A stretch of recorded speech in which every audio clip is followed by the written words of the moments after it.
청년부 예배 오신 우리 모든 청년들 환영하고 또 축복합니다. 우리 일주일 만에 만났는데 옆 사람과 한번 인사해 볼까요? 샬롬 시작. 일주일 만에 만난 청년도 있고 또 오랜만에 온 청년도 있고 네, 해맑게 웃는 모습도 있습니다. 새 신자, 네, 지난주 오신 또 우리 새 가족도 왔고 너무 좋은 것 같습니다. 시험이 아직 안 끝났죠, 그죠? 끝났어요. 끝난 청년도 있고 안 끝난 청년도 있죠, 그죠? 우리 또 시험이 얼마 남지 아직 남아 있습니다. 우리 시험 남아 있는 우리 일청년들에게 우리 한번 힘내라고 한번 우리 박수 한번 쳐줄까요? 힘내십시오. 네, 곧 끝납니다. 일주일 뒤면 이제 부활합니다. 네, 조금만 힘내십시오. 좋습니다. 우리 한번 구호 외쳐보도록 하겠습니다. 하루 10분 말씀 보고 하루 10분 기도할 때 예수님의 제자가 됩니다. 아멘. 오늘은 흉내내는 그리스도인이라는 제목으로 말씀을 나누겠습니다. 우리가 이제 계속해서 어떤 본문을 보고 있죠? 요한계시록 보고 있습니다. 소아시아 7교회에 말씀하시는 그 주님의 말씀, 그리고 그 소아시아 7교회 중에 우리가 어떤 교회를 알아봤죠? 라오디게아 교회, 그 미지근한 교회를 우리가 알아봤고, 우리 지난주에는 또 하나님의 종, 그리고 인침을 받은 14만 4천 구원받은 백성들을 우리가 좀 알아봤습니다. 그리고 오늘은 이제 요한계시록 13장을 알아볼 텐데 계속해서 요한은 하나님이 보여주신 환상을 보고 있죠. 근데 오늘 이 13장을 알려면 12장의 환상을 우리가 조금 더 볼 필요가 있습니다. 12장에 보면 누가 등장하죠? 한 여자와 그리고 붉은 용이 등장합니다. 여자와 용입니다. 근데 이 여자를 보니까 이 여자가 어떤 행동을 하고 있죠? 이 배는 어떻게 됐어요? 만삭인 상태로 해산의 진통으로 지금 부르짖고 있는 모습을 볼 수 있습니다. 왜 해산의 고통을 이 여자는 겪고 있을까요? 우리 한번 질문해 볼 수 있죠, 그죠? 그것은 바로 핍박 가운데에서 신앙을 지키면서 믿음의 자녀들을 출산하기 위해 겪는 교회의 시련을 뜻하는 거예요. 눈에 보이는 그 행위 안에 있는 의미를 우리가 알아내야 됩니다. 정말 많은 핍박들을 받잖아요, 그죠? 그 가운데서 신앙을 지키면서 믿음의 자녀들을 출산하기 위해 겪는 교회의 시련을 의미합니다. 그러면 그 여자는 무엇을 의미하죠? 결국에는 교회를 의미하는 거예요. 여자 곧 교회라는 것입니다. 근데 이 여자 곧 교회를 핍박하는 존재가 등장합니다. 그 존재가 누구죠? 붉은 용이에요. 근데 이 용의 모습을 보니까 어떻습니까? 머리는 몇 개입니까? 몇 개죠? 7개죠, 그죠? 근데 보통 우리가 이렇게 어떤 동물, 뭐 곤충이나 뭐 동물이 있는데 그 곤충이나 동물의 머리를 딱 제거하면 그 곤충이나 동물은 어떻게 돼요? 죽게 되죠, 그죠? 뭐 약간 뭐 팔이나 이런 것들이 좀 없어지면 죽지 않지만 머리를 제거하는 순간 그 곤충이나 동물은 죽게 됩니다. 그러니까 머리는 곧 생명의 의미예요. 근데 머리가 몇 개라고요? 7개예요. 그러니까 아무리 죽여도 쉽게 죽지 않는 끈질긴 생명력을 의미하는 거예요, 7머리는. 그리고 7머리에 뭐가 있습니까? 7뿔과 또 7 뭐가 있어요? 왕관이 있다라는 것입니다. 여러분, 7왕관은 무엇을 의미하죠? 세상을 지배하는 권력을 의미합니다. 이 권력을 소유하고 있음을 상징하고 있다라는 거예요. 그래서 이 붉은 용이 이런 모습입니다. 근데 이 붉은 용은 무엇을 가리키는 것이죠? 한 여자는 교회를 가리키는 것이고, 붉은 용은 무엇을 가리키는 것이죠? 눈에 보이지 않지만 존재하는 마귀, 사탄을 가리키는 것입니다. 그래서 우리가 예수님 사람 제자 훈련 수료식인데 거기서 영적인 훈련이라는 단원이 있거든요. 이 마귀는 공중의 권세를 잡은 자, 이 세상의 임금이라고도 하기도 합니다. 그런데 또 요한이 이 환상 가운데 이 큰 전쟁을 보게 됩니다. 주로 하나님의 말씀을 전달하는 천사는 가브리엘 천사예요. 말씀을 전달하는 천사. 그러나 영적인 전쟁을 담당하는 천사는 이름이 뭘까요? 미로 시작합니다. 뭘까요? 미가엘이라는 천사예요. 주로 영적인 전쟁을 담당하는 천사죠. 이 미가엘의 군대와 사탄의 군대와 엄청난 전쟁이 벌어지는 것을 목도하게 됩니다. 그런데 그 전쟁이 언제 벌어지냐면 예수 그리스도의 십자가 사역 기간에 그 큰 전쟁이 막 벌어지는 거예요. 이 사탄의 군대는 어떻게 하든지 예수 그리스도의 사역을 해방하여서 그 사역을 실패시키려고 애를 씁니다. 근데 이 미가엘 군대는 그 예수 그리스도의 사역이 무사히 완수되도록 사탄의 군대와 맞서 싸우고 있는 모습을 요한이 보게 되죠. 그리고 예수 그리스도께서 죄인을 구원하는 그 십자가 사역을 완수하시고 부활하셔서 하늘로 승천하셨을 때에 사탄은 결국에는 하늘 전쟁에서 패배하게 됩니다. 십자가에서 이 사탄의 권세는 결정적으로 꺾여 버렸다는 거예요. 좀 쉽게 말하면 우리가 이제 척추를 다쳤다라고 해봅시다. 척추가 꺾였다라고 생각해 봅시다. 여전히 우리에게 생명은 있죠. 생명은 있으나 거의 이제 생활을 못 하겠죠, 그죠? 마찬가지로 사탄의 권세는 꺾여 버린 거예요. 여전히 생명은 있으나 권세는 꺾여 버렸다라는 것입니다. 언제 예수께서 십자가에서 죽으시고 부활하셨을 때, 죽음을 이기셨을 때 사탄의 권세는 꺾였다라는 것입니다. 그리고 사탄은 어디로 쫓겨나죠? 이 땅으로 쫓겨나게 됩니다. 그리고 이 사탄이 땅에서 그러면 무엇을 하죠? 하늘에서 땅으로 쫓겨나는데 이 땅에서 사탄은 그러면 뭐 놀고 먹고 합니까? 아니죠. 무엇을 하겠죠? 요한계시록 12장 17절에 보면 한번 볼까요? 성경에서 보면 12장 17절에 보면 이렇게 말씀합니다. 우리 한번 읽어볼까요? 12장 17절 시작.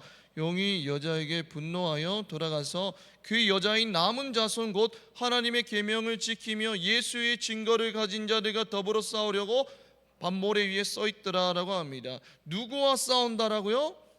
하나님의 말씀을 지키며 예수의 증거를 가진 자들, 예수의 복음을 전하는 자들과 더불어 싸운다라고 합니다. 하나님을 믿는 성도들과 싸운다라고 말씀하고 있는 거예요.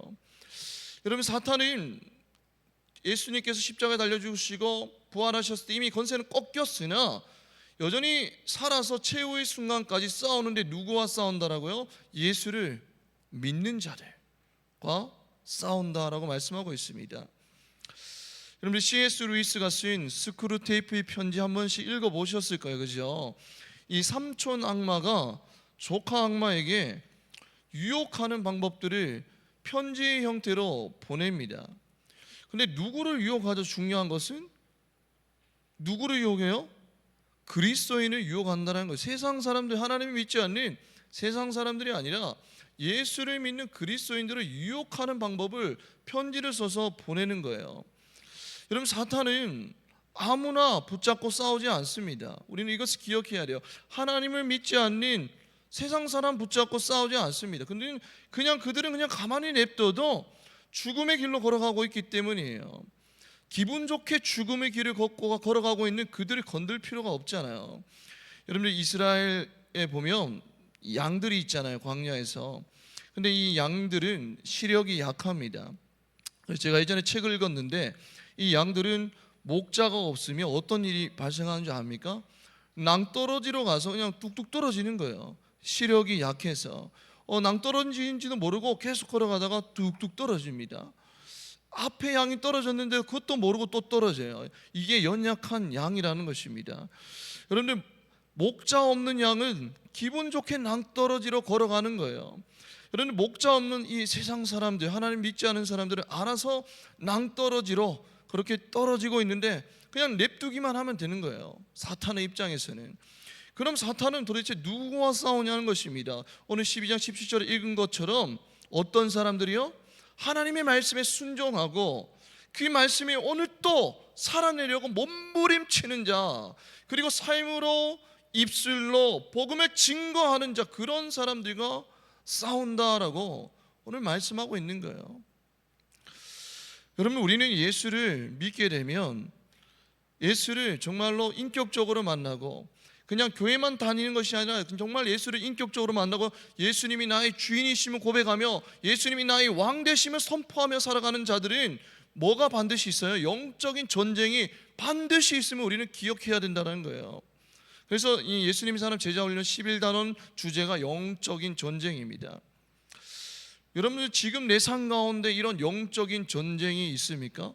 사단은 우리를 여전히 넘어뜨리려고 우는 사자와 같이 우리를 넘어뜨리려고 하고 있는데 그 공격들을 볼 수 있는 영적인 눈이 열려 있냐는 거예요. 말씀과 기도로 영적으로 깨어 있어서 그 유혹에 넘어지지 않고 날마다 승리하고 살아가고 있냐라는 것입니다. 여러분, 만약에 그런 영적인 싸움이 죄와 몸부림치며 싸우는, 피 흘리기까지 싸우는 그런 영적인 전쟁이 여러분들 삶 가운데 없다라면, 그냥 교회에만 나오고 한 주간 세상 가운데서는 그냥 세상 사람들과 똑같이 살아간다라면, 여러분들 그것은, 그런 삶은 좋은 게 아니에요. 여러분들 편한 삶이 좋은 게 아니라는 것입니다. 정말 부끄러운 것이고 더 나아가서 불행한 거예요. 예수님의 사람 제자 훈련 책에 C.S. 루이스의 그 말이 적혀 있습니다. 지옥으로 가는 길은 결코 벼랑이 아니다. 그 길은 밋밋한 내리막길이다. 사람들은 그 길을 기분 좋게 걸어간다라고 그렇게 적어놨습니다. 여러분들 신앙생활에 아무런 영적인 싸움도 없이 살아가는 것은 기분 좋게 내리막길을 걸어가는 것과도 같다라는 거예요. 예배 드리는 행위로, 그냥 일주일에 한번 예배 드리는 행위로 만족하는 것, 기도를 하지 않아도 아무런 문제가 없다라고 느끼는 것, 전도를 그냥 우리 사명이 아니라 그냥 선택의 개념으로 생각하는 것, 여러분 이것은 기분 좋게 그냥 내리막길을 걷고 있다라는 거예요. 같과도 같다라는 것입니다. 한번 우리의 신앙을 한번 점검해 보기를 소망합니다. 영적인 전쟁 가운데서 치열하게 살아가는지, 아니면 너무나 편하게 내리막길을 걷고 있지 않는지. 사탄은 여자의 남아있는 자손, 즉 하나님을 믿는 성도들을 대상으로 공격하기 시작했어요. 그래서 그들과 싸우려고 이제 바닷가 모래 위에 우뚝 버티고 그렇게 서 있습니다. 그리고 나서 이제 13장으로 이제 넘어옵니다. 12장에서 13장으로 넘어오면 13장에는 누가 등장합니까? 두 짐승이 등장해요. 몇 짐승? 두 짐승. 1절부터 10절에 바다에서 올라오는 짐승이 있고 11절에서 18절에는 땅에서 올라오는 짐승이, 두 짐승이 등장합니다. 한번 1절에서 10절부터 먼저 볼게요. 바다 깊은 곳에서 짐승 한 마리가 막 물 위로 막 올라오죠. 여러분 상상해 보십시오. 바닷가 해변가에 막 짐승 한 마리가 올라옵니다. 얼마나 징그럽겠습니까? 근데 1절에 보면, 13장 1절에 보면 뿔은 몇 개나 되죠? 10개나 되고, 뿔마다 뭐를 쓰고 있어요? 왕관을 쓰고 있고, 머리는 7개나 되는데 머리마다 하나님 모두 가는 이름들이 붙어 있다라고 하면서 이젠 이 짐승에 대해서 이제 막 설명하고 있습니다. 2절에도 설명하고 있죠. 근데 이 짐승은 곧 뭐냐면, 아까 전에 12장에 있는 붉은 용이 있고, 붉은 용이 즉 사단이 권세를 부여한 세상의 권력을 의미하는 거예요. 바다에서 올라온 짐승은 뭐를 의미한다고요? 세상의 권력입니다. 세상의 권력인데 누가 부여한, 사단이 그 권세를 부여한 세상의 권력을 의미한다는 거예요. 자신의 왕권을 세우고 이 세상의 역사를 자기 마음대로 주무르면서 하나님을 대적하는 적 그리스도의 세력을 의미하는 것입니다. 바다에서 올라온 짐승은 적 그리스도의 세력을 의미합니다. 그러니까 세상의 권력을 의미하는 거예요. 한 국가가 될 수 있고 한 국가의 지도자가 될 수도 있다라는 거예요. 그래서 여러분들 역사의 마지막에는 이전보다 더 악랄하게 교회를 대적할 그 한 나라와 그 나라를 통치할 인물이 등장할 것입니다. 이전에도 있었고 지금도 그렇고 앞으로도 더욱더 심해질 거예요. 그러면 여기서 질문 하나 할 수 있습니다. 여러분들, 이 바다에서 올라오는 그 짐승은 하나님을 대적하는 나라와 통치자, 즉 적 그리스도의 세력을 의미합니다. 국가가 될 수 있고 지도자가 될 수 있는데, 그러면 여러분들 그리스도인은 국가에 순종해야 되나라는 질문을 던질 수가 있죠. 이제 이 13장 1절에 10절은 국가에 대한 개념인데, 한번 여러분들 질문하겠습니다. 여러분들은 국가에 순종해야 됩니까? 그렇지 않아야 됩니까? 순종해야 된다라고 말했죠. 좋습니다. 한번 우리가 알아보겠습니다. 로마서 13장 1절 말씀 한번 보겠습니다. 다 같이 읽겠습니다. 시작. 각 사람은 위에 있는 권세들에게 복종하라. 권세는 하나님으로부터 나지 않음이 없나니 모든 권세는 다 하나님께서 정하신 바라라고 말씀하고 있습니다. 어떻게 하라고요? 국가에 순종하라고 하고 있습니다. 왜냐하면 그 국가는 하나님이 정하신 것이기 때문이에요. 우리는 국가의 권위를 인정하고, 여러분, 우리는 그 국가 안에서 뭐를 다해야 돼요? 책임을 다해야 돼요. 세금 납부를 해야 되고 또 시민이 책임을 다해야 된다라는 것입니다. 국방의 의무도 다해야 되겠죠, 그죠? 그런데 이처럼 우리는 국가에 순종을 해야 되는데 또 책임을 다해야 되는데, 그런데 예외가 있다라는 것입니다. 그 예외는 국가에 순종하지 말아야 할 그 단 한 가지 이유는 무엇일까요? 13장 8절 말씀 한번 읽어볼까요? 13장 8절 후반부에 보면 이렇게 말씀하고 있습니다.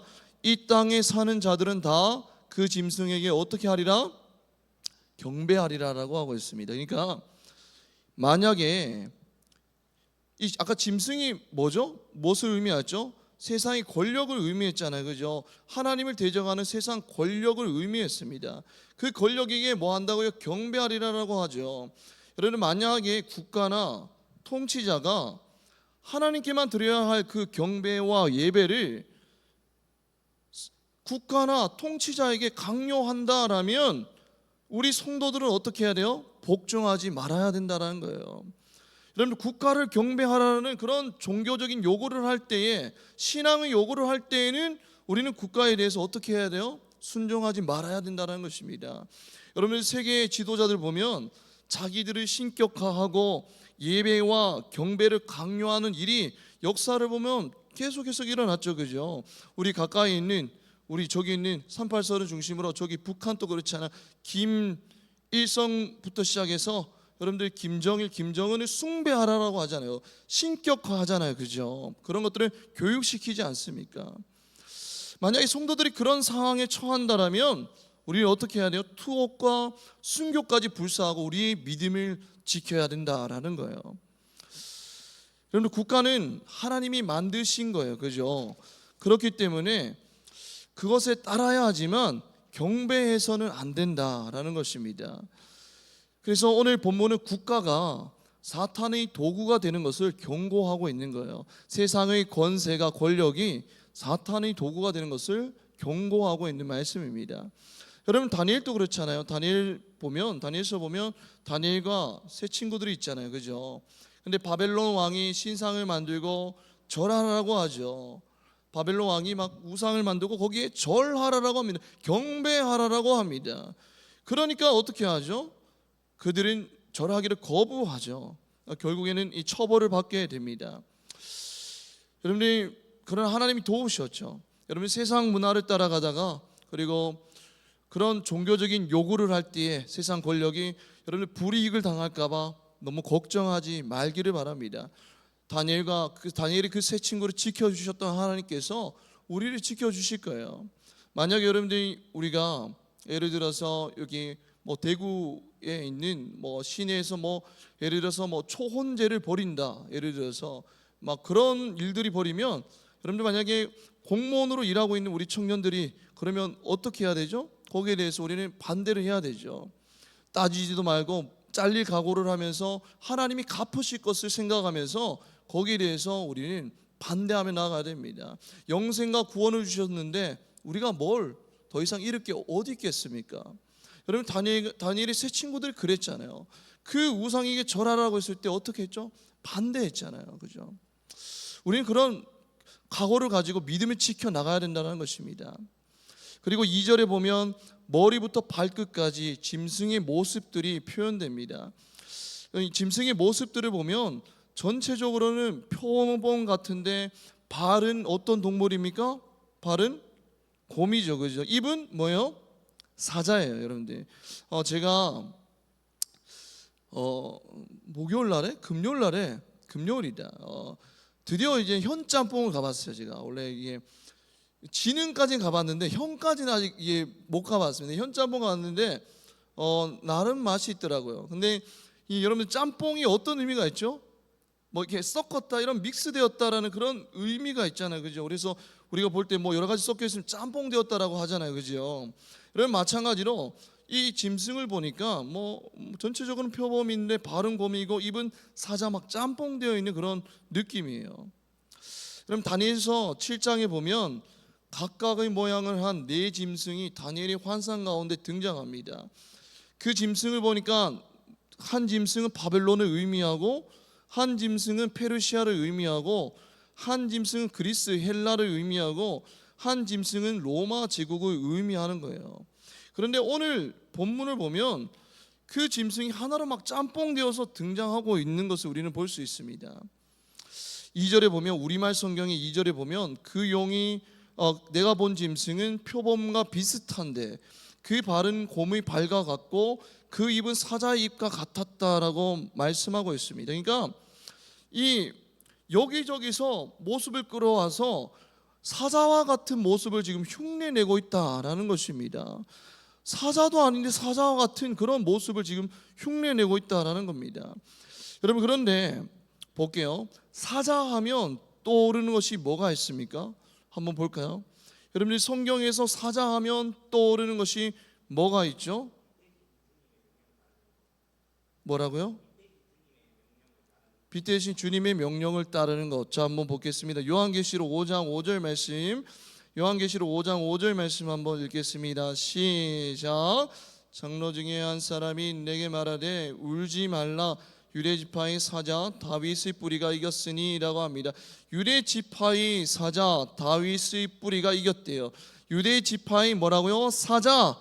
그 사자가 누구를 의미하는 거죠? 예수 그리스도를 의미하는 것입니다. 여러분들, 유대지파의 사자 예수 그리스도죠. 근데 이 짐승은 유다의 사자로 표현되시는 예수님을 지금 비슷하게 흉내내고 있다라는 거예요. 뭐 표범 같기도 하고 입은 사자 같기도 하고 지금 막 짬뽕 되어서 예수님을 지금 흉내내고 있는 모습을 우리는 볼 수 있습니다. 네, 목이 많이 마르네요. 여러분, 11장에 한번 볼까요? 11장에 11절에 보면 내가 보매 또 다른 짐승이 땅에서 올라오니 어린 양같이 두 뿔이 있고라고 합니다. 여러분들, 이제는 11장에서 11절에서 18절에 보면 이젠 어디에서 짐승이 올라오죠? 땅에서 짐승이 올라옵니다. 이 둘째 짐승을 보니까 어린 양같이라고 말합니다. 어린 양같이 두 뿔을 가지고 뭐처럼 말해요? 용처럼 말하고 있습니다. 실제로는 어린 양이 아닌데 어린 양처럼 지금 그렇게 지금 흉내내고 있다라는 것입니다. 그러면 여러분 볼게요. 어린 양 하면 또 떠오르는 대상이 누구입니까? 어린 양 누구예요? 5장 6절 볼까요? 요한계시록 5장 6절 말씀 한번 보겠습니다. 시작. 내가 또 보니 보좌에 너들 사이에 한 어린 양이 서 있는데 일찍이 죽임을 당한 것 같더라라고 하죠. 여러분, 여기서 보좌와 내 생물들과 장로들 사이에 서 있던 어린 양은 누구를 의미합니까? 예수 그리스도를 의미한 거죠, 그죠? 그러니까 땅에서 올라온 짐승이 또 누구를 흉내내고 있어요? 어린 양 예수 그리스도를 흉내내고 있다라는 것입니다. 그리고 13절에 볼까요? 13절에 보면 이제 막 큰 이적을 행해요. 큰 이적을 행하는데 사람들 앞에서 뭐가 떨어져요? 불이 하늘로부터 막 땅에 내려오고라고 합니다. 여러분, 불이 하늘로부터 땅으로 내려온대. 여러분들이 이 불이 하늘로부터 땅으로 내려오는 것, 여러분들이 하면 떠오르는 선지자 누구입니까? 누구라고요? 엘리야 선지자죠, 그죠? 엘리야 선지자는 이스라엘 백성들 앞에서 제단을 쌓고 하나님께 기도하였을 때 불이 내렸잖아요, 그죠? 그것을 지금 흉내내고 있다라는 거예요. 계속해서 지금 감사합니다. 우리 또 차기 회장님 감사합니다. 네, 허리를 굽히고 겸손하게. 자, 좋습니다. 그래서 그런 거를 자꾸 흉내내고 있는 거예요. 지금 물을 먹으니까 좀 살 것 같아요. 여러분, 둘째 짐승의 의미는 무엇일까요? 그럼 이 둘째 짐승은 도대체 무엇을 의미할까요? 요한계시록 19장 20절 말씀 한번 보겠습니다. 요한계시록 19장 20절 읽겠습니다. 시작. 짐승이 잡히고 그 앞에서 표적을 행하던 거짓 선지자도 함께 잡혔으니, 여기까지 하죠. 여러분들, 표적을 행하던 모두 함께 잡혔다고요? 거짓 선지자라고 합니다. 여러분들, 이 둘째 짐승은 뭐를 의미하며, 거짓을 예언하는 예언자, 즉 거짓 선지자인데, 즉 뭐를 의미하냐면 종교적인 세력을 의미하는 거예요. 아까 전에 첫 번째 짐승은 뭐를 의미했다고요?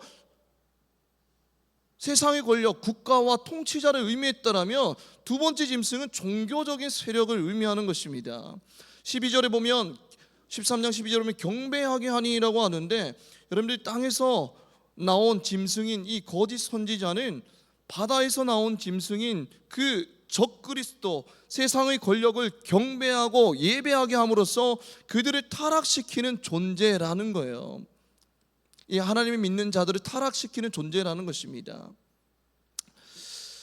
여러분들, 우리가 좀 생각해 볼 필요가 있어요. 이 시대의 거짓 선지자들 얼마나 많지 않습니까? 그리고 앞으로 세상 끝날이 다가올수록 거짓된 것들을 숭배하고 예배하게 하기 위해서 판을 칠 것입니다.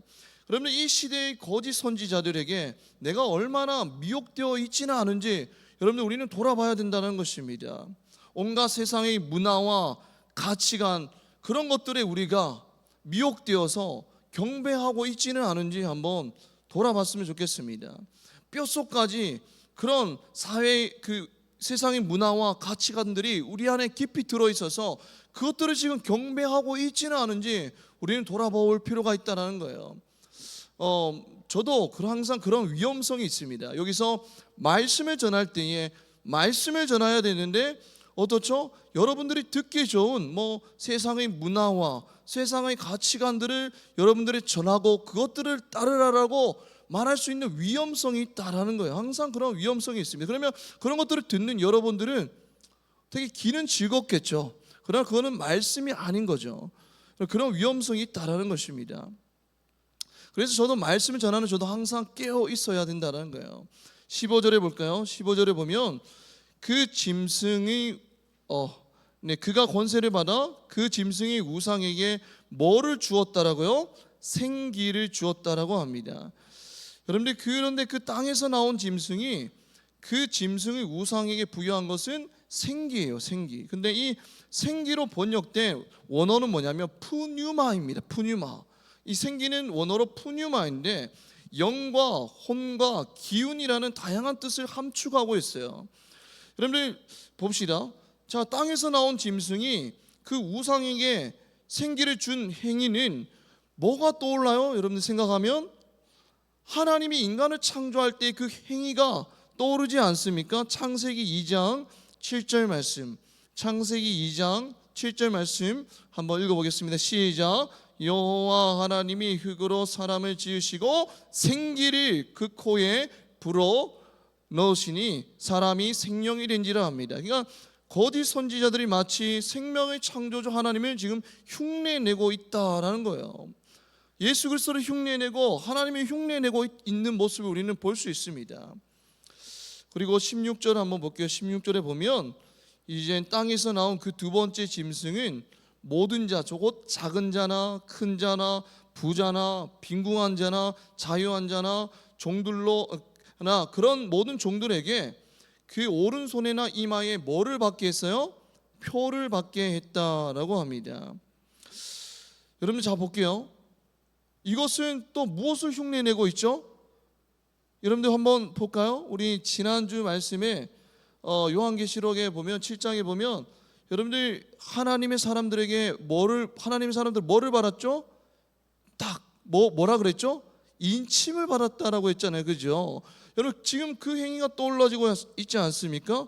여러분들, 하나님의 종들이 이마에 인을 받은 것에 대한 흉내를 내고 있는 거예요. 지금 사단이 그 세력들이 흉내를 내고 있다라는 것입니다. 하나님의 인이 하나님의 소유를 의미하듯이 그 짐승의 표는 사단의 소유를 뜻하는 거예요. 그런데 중요한 것은 하나님의 인을 표기할 때에는 원어가 스프라기스입니다. 스프라기스. 하나님이 인을 의미할 때의 원어를 보니까 스프라기스인데 짐승의 이인을 나타낼 때 원어는 카라크마가 사용되었어요. 다르죠, 그죠? 뭔가 비슷한데 다르다라는 거예요. 같아 보이나 결과는 너무 다른 거예요. 하나님의 이는 하나님이 소유가 되게 하고 짐승의 표는 사단의 소유가 되게 한다는 거예요. 비슷해 보이나 너무 다른 결과를 맞이하게 된다는 것입니다. 여러분, 지금 계속해서 사단의 그 세력들은 하나님을 흉내내고 있음을 우리는 알 수 있습니다. 그리고 18절에 보면 이렇게 말하고 있어요. 짐승의 수를 세어보라. 그것은 사람의 수니 그의 수는 얼마라고요? 666이라고 하죠. 여러분들 666 들어보셨어요? 많이 들어봤죠, 그죠? 여러분들 정말 많이 들어본 단어입니다, 그죠? 숫자이죠. 근데 여기서 많은 이단들이 막 이상하게 해석해가지고 난리를 지기잖아요, 그죠? 근데 여러분들 이 6을 볼게요. 여러분들 우리가 완전수는 숫자가 몇이죠? 7이잖아요, 그죠? 7에서 1을 빼면 뭐예요? 6이죠, 그죠? 여러분들 7은 완전수예요. 근데 7은 뭐죠? 하나님의 거룩한 완벽한 수를 의미하는 것입니다. 7이 완전한 7이 3개나 있으면 하나님의 거룩한 완벽한 수를 의미하는 거죠. 그러면 6은 뭐죠? 7에서 1을 뺀 거죠. 666은 뭐냐면 777과 비교했을 때에 미완성, 실패를 상징하는 6이 3번이나 표현됐다는 거예요. 666은 7 빼기 1, 뭔가 모자라 보이잖아요, 그죠? 미완성, 실패를 상징하는 거예요. 미완성, 반복되는 실패를 의미하는 것입니다. 근데 이것은 여러분들 미완성, 반복되는 실패는 지금까지 여러분 우리가 살펴본 사탄의 특성과도 비슷하죠, 그죠? 여러분, 사탄은 완전하신 하나님을 흉내내죠. 지금까지 계속 흉내냈잖아요. 근데 뭔가 어설퍼요, 그죠? 여러분, 권세가 이미 꺾였잖아요, 그죠? 꺾인 자, 뭔가 어설픕니다. 그래서 7이 아닌 뭐라고요? 6이라는 거예요. 하나님인 척하는 거예요. 사단은 하나님이 척합니다. 근데 뭔가 어설퍼요. 미완성입니다. 실패가 계속해서 반복되고 있습니다. 여기서 우리가 얻을 수 있는 교훈은 뭐죠? 마귀는 이처럼 미완성, 반복되는 실패를 의미하는데, 여러분, 우리는 마귀처럼 우리도 여러분들 그리스도인 척하면서 그렇게 신앙생활하고 있지는 않은지 우리는 돌아봐야 된다는 거예요. 여러분들, 마귀가 가장 좋아하는 것은 뭐냐면 그리스도인이 돼 흉내내는 그리스도인으로 살게 하는 것이 마귀가 가장 좋아하는 것입니다. 여러분들, 감리교 창시자 누구죠? 존 웨슬리라는 목사님이 이렇게 말했어요. Almost Christian이라고 했습니다. Almost가 뜻이 뭐죠? 거의이라는 뜻이잖아요. 거의 크리스천이라고 말했습니다. 그리스도인이긴 그리스도인 같은데 거의 그리스도인이라는 거예요. 여러분들, Almost Christian은 진정한 의미에서는 크리스천이 아니라는 거예요. 거의 크리스천 같은데 크리스천이 아니라는 거예요. 교회는 나와서 예배는 드리는데 크리스천이 아니라는 거예요. 여러분, 라오디아 교회가 그렇지 않습니까? 미지근한 신앙, 우리가 보기에는 그것도 신앙인 것 같은데 하나님 주님이 보시기에는 진짜 신앙이 아니라는 거예요. 그래서 차갑든지 뜨겁든지 하라라고 말씀하고 있지 않습니까? 여러분들, 우리는 흉내내는 그리스도인이 아니라 진짜 그리스도인으로 살아와야 된다는 거예요. 여러분, 이 예배 가운데 어떤 마음으로 오셨습니까? 그냥 오늘 주일이니까 그냥 주일 지켜야지 하면서 습관적으로 앉아있습니까? Almost 크리스천입니까? 아니면 오늘 또 예배 가운데서 내가 살아계신 하나님께 경배드려야지, 그 하나님을 만날 때에 회복의 은혜를 경험해야지 라는 갈급한 마음으로 나왔습니까? Almost 크리스천입니까? 진짜 크리스천입니까? 여러분들, 우리는 흉내내는 그리스도인이 아니라 진짜 그리스도인으로 살아간다는 거. 마귀처럼 하나님이 흉내내는 그런 그리스도인이 아니라 진짜 하나님을 갈망하며 예수 그리스도가 나의 주인 되심을 고백하며 하나님 말씀 붙잡고 오늘 또 살아내려는 그 발버둥치는 진짜 그리스도인이 되어야 된다는 거예요. 여러분들, 그리스도인인 것처럼 흉내내는 삶 얼마나 비참한 삶입니까? 시간 낭비하지, 에너지 낭비하지, 헌금 낭비하지, 얼마나 비참한 삶입니까? 사탄이 하는 모습과 똑같은 거예요. 그래서 우리는 이런 갈망으로 나아가야 됩니다. 이제 말씀 맺겠습니다. 주여, 제가 흉내내는 그리스도인이 아니라 진정한 그리스도인이 되게 해주십시오라고 우리는 기도해야 된다는 거예요. 하나님, 이제는 하나님의 말씀에 온전히 순종하겠습니다. 온전한 그리스도인으로서 모든 삶의 영역에서 하나님이 왕 되시며 선포하며 살겠습니다라고 우리는 결단하며 나아가야 된다는 거예요. 이 결단을 요한계시록을 통해서 하게 되기를 주님의 이름으로 축복합니다. 이 시간 우리 다 같이 찬양하며 나아가겠습니다.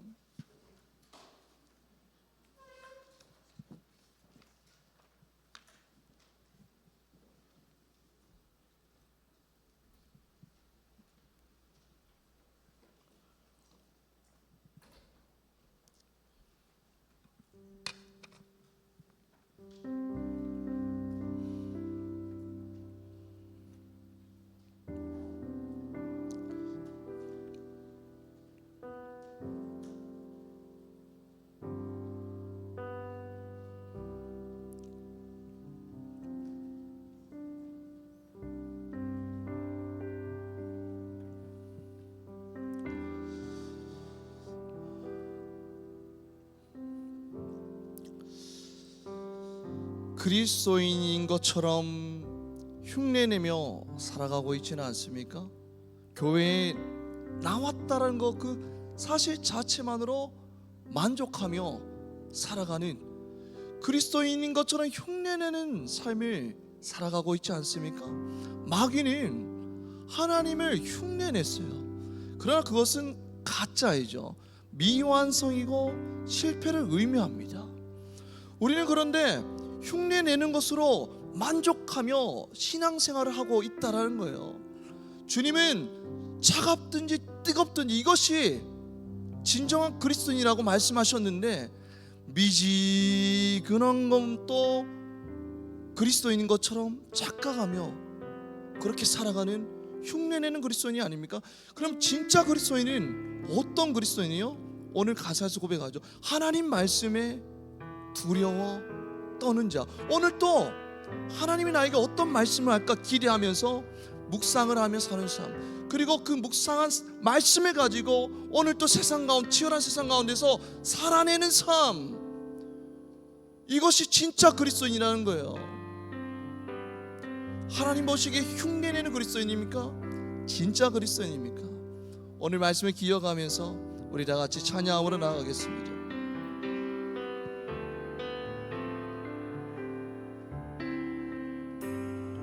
말씀 앞에서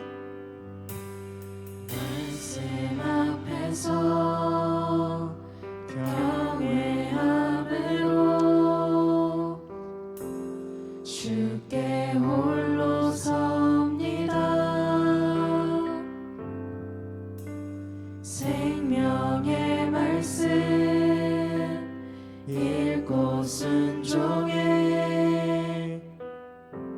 주를 예배합니다. 한 번 더 고백하겠습니다. 말씀 앞에서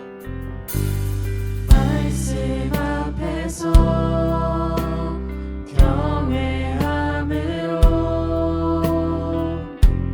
주께 홀로 섭니다. 생명의 말씀 읽고 순종해 주를 예배합니다.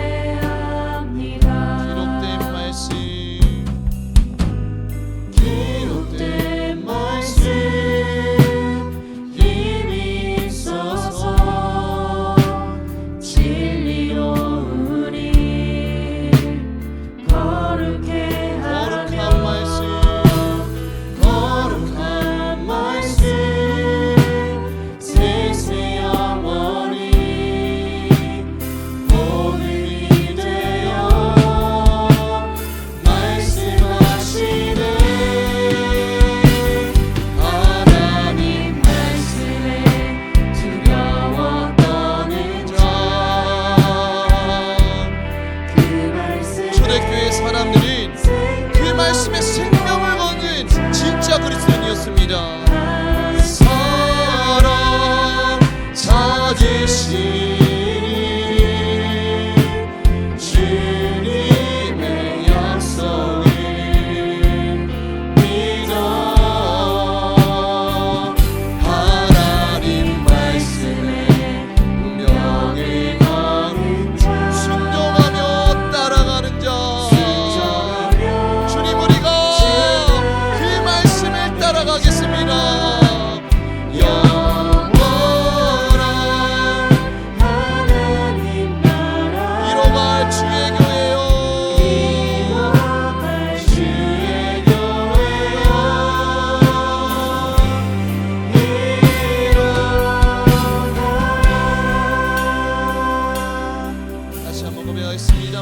앞에서 말씀 앞에서 경외함으로 주께 홀로 섭니다.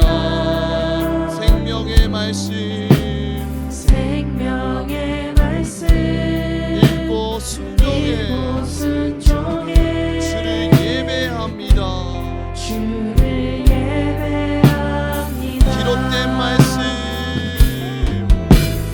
기록된 말씀 힘이 있어서 진리로 말씀이 우리를 거룩해 합니다. 거룩해 하며 거룩한 말씀 거룩한 말씀 세수여 복음이 되어 복음이 되어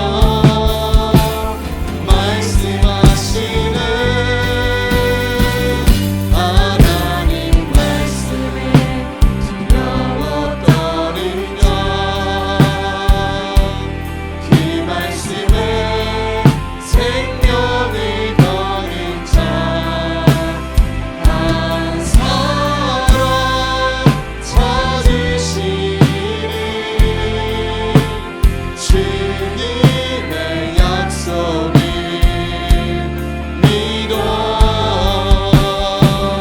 하나님 말씀에 운명을 거는 순종하며 주 따라가는 자 영원한 하나님 나라 이뤄갈 주의 교회여 마지막으로 고백하겠습니다. 하나님 말씀에 두려워 떠는 자 이 말씀에 생명을 거는 자 한 사람 찾으시는 주님의 약속을 믿어 하나님 말씀에 하나님 말씀에 운명을 거는 자 순종하기를 소망합니다. 순종하며 주 따라가는 자 영원한 하나님 나라 이뤄갈 주의 교회여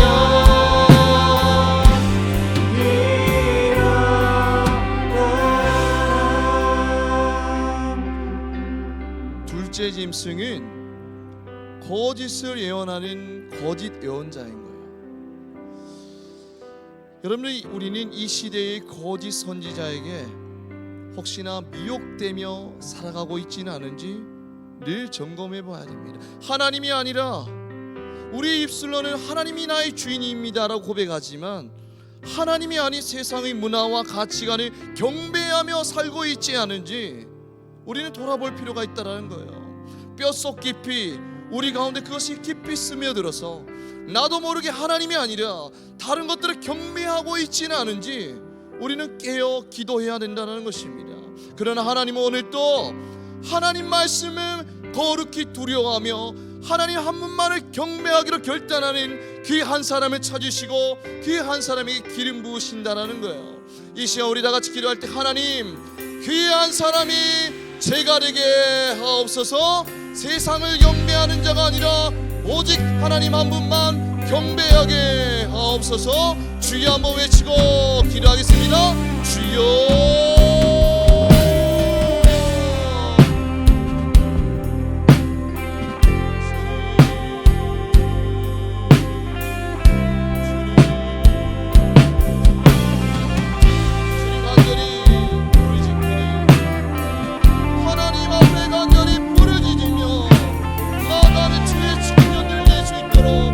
하나님 기름 부어주시옵소서.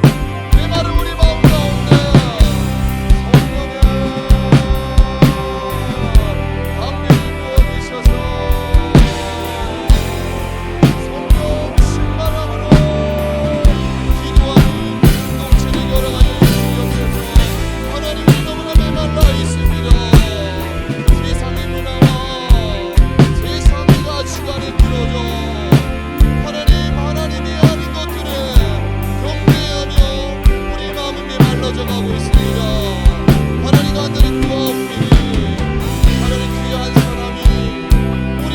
허락하여 주시옵소서.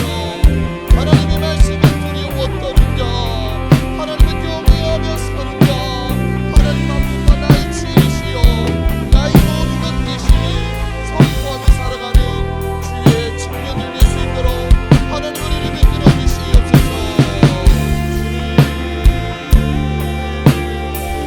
하나님, 우리 같은 남의 공동체가 그럭저럭한 미지근한 공동체가 아니라 하나님의 말씀에 두려웠던 공동체, 하나님의 말씀에 순종하며 나아가는 공동체, 하나님 말씀 붙들고 오늘도 몸부림치며 살아갈 수 있는 거룩한 주의 공동체가 될 수 있도록 하나님 우리를 믿들어 주시옵소서. 하나님 말씀에 두려워 떠는 자, 이 말씀에 순종하며 살아가는 자, 이 말씀에 목숨을 거는 주의 청년들이 허락하여 주셔서 가는 곳곳마다 모든 후방 가운데서도 이름을 지켜나가며 주의 복음을 전하는 살아있는 주의 새벽 이슬 같은 청년들이 될 수 있도록 하나님 인도하여 주시옵소서.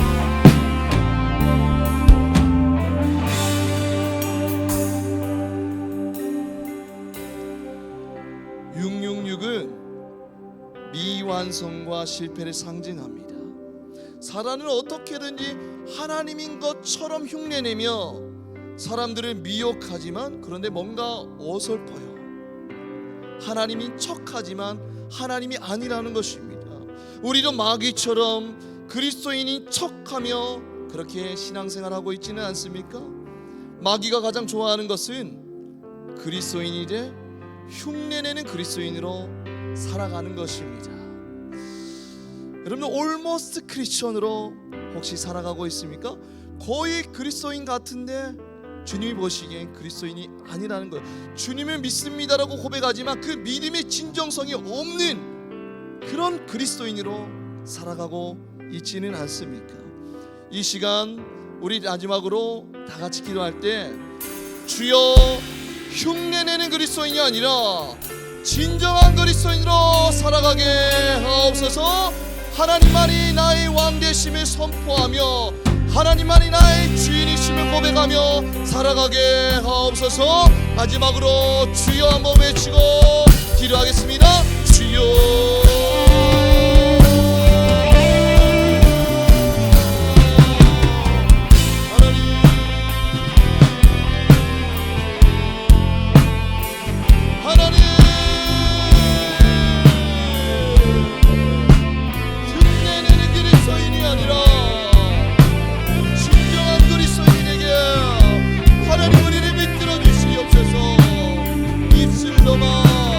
주님이 나의 주인 되십니다라고 고백하며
때가 악할수록 진리가 아니라 거짓이 판을 치고 있는 이 어두운 세대 가운데에서 하나님 거짓이 우리를 날마다 속이고 우리를 넘어뜨리는 그 세상 가운데에서 하나님 무엇이 진짜인지 분별할 수 있는 깨어있는 그리스도의 청년들 될 수 있도록 하나님 인도하여 주시옵소서. 세상의 가치관과 세상의 문화가 진리인 것처럼 착각하며 살아가는 것이 아니라 하나님의 말씀이 우리의 유일한 진리이고 우리 삶의 기준임을 날마다 기억하고 그 말씀에 붙들며 살아갈 수 있는 주의 청년들 될 수 있도록 하나님 인도하여 주옵소서. 사단은 늘 하나님을 흉내내지만 그것이 가짜임을 우리가 기억하게 하시고 우리도 그리스도인인 것처럼 흉내내며 사는 삶이 아니라 오늘 또 나에게 주신 그 말씀에 붙들고 주의 말씀에 순종하며 살아갈 수 있는